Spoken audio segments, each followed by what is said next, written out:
16-11 is our tally here in the second set. Cagayan still with a 5-point advantage. Cagayan also winning set number 1.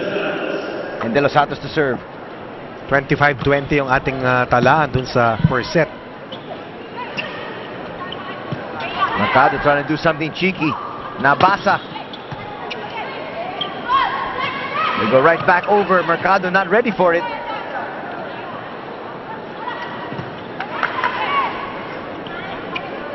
Laborte. Blocked.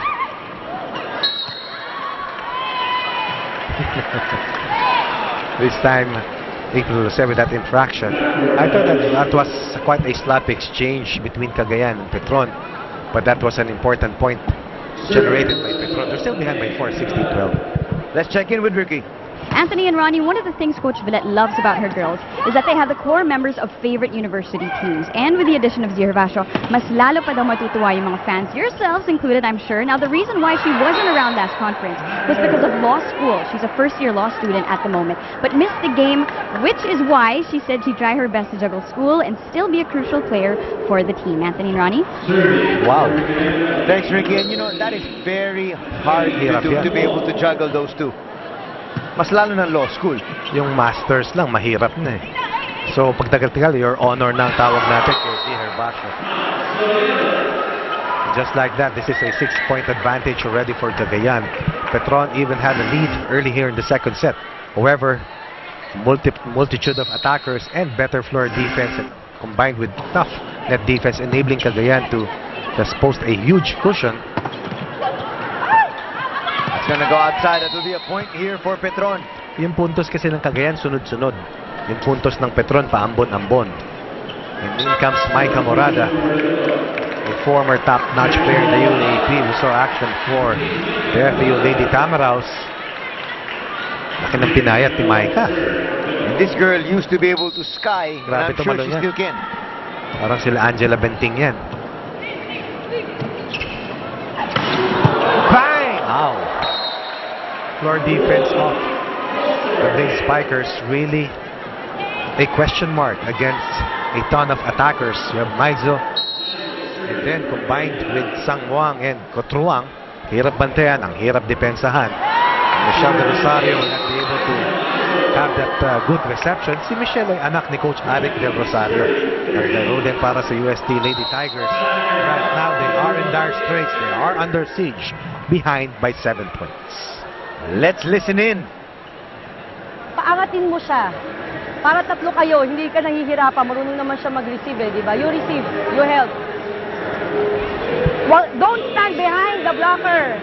Okay? Huwag kayong magtago. Hanapin niyo yung yung kamay ng spiker. Dito tayo, sisimula tayo. Ang saya niyo.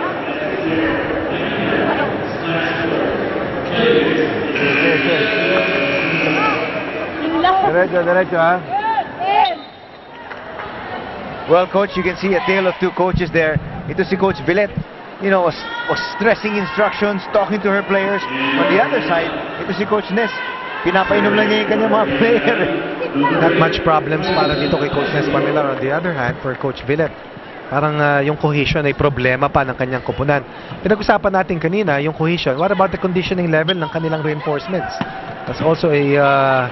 we will also be able to gauge this as the tournament goes along, but definitely, mabigat ang conditioning level itong 5 reinforcements ng Cagayan. That was 4 touches para sa Petron. That's a mental lapse for the Blaze Spikers. And parang meltdown ang ating nakikita, no? They can ill afford that at this stage. They're down by 7. Now they're down by 8.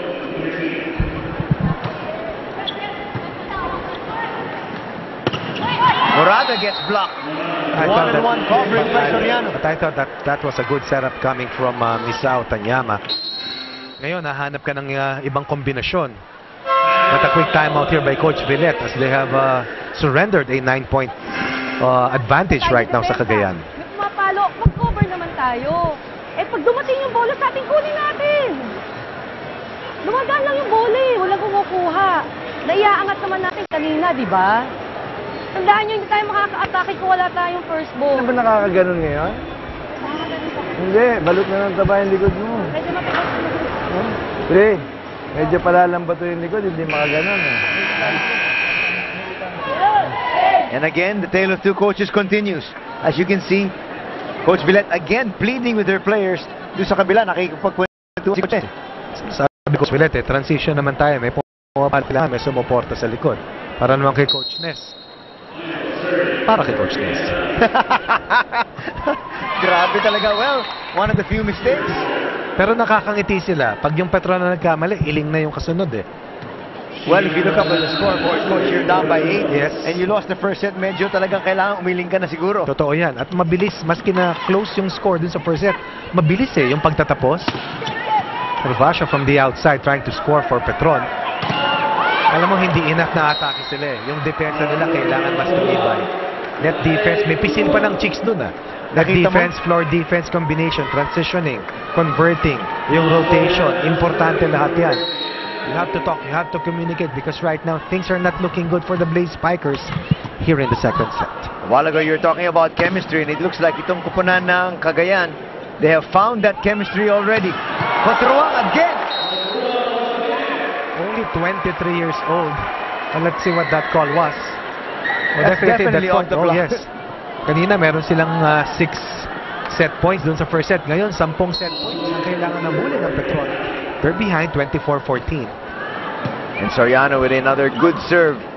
Hervasio cannot score. And just like that, our second set is over. First 2 sets quickly going to Cagayan Valley. And they lead 2 sets to nothing here in this best of 5 affair.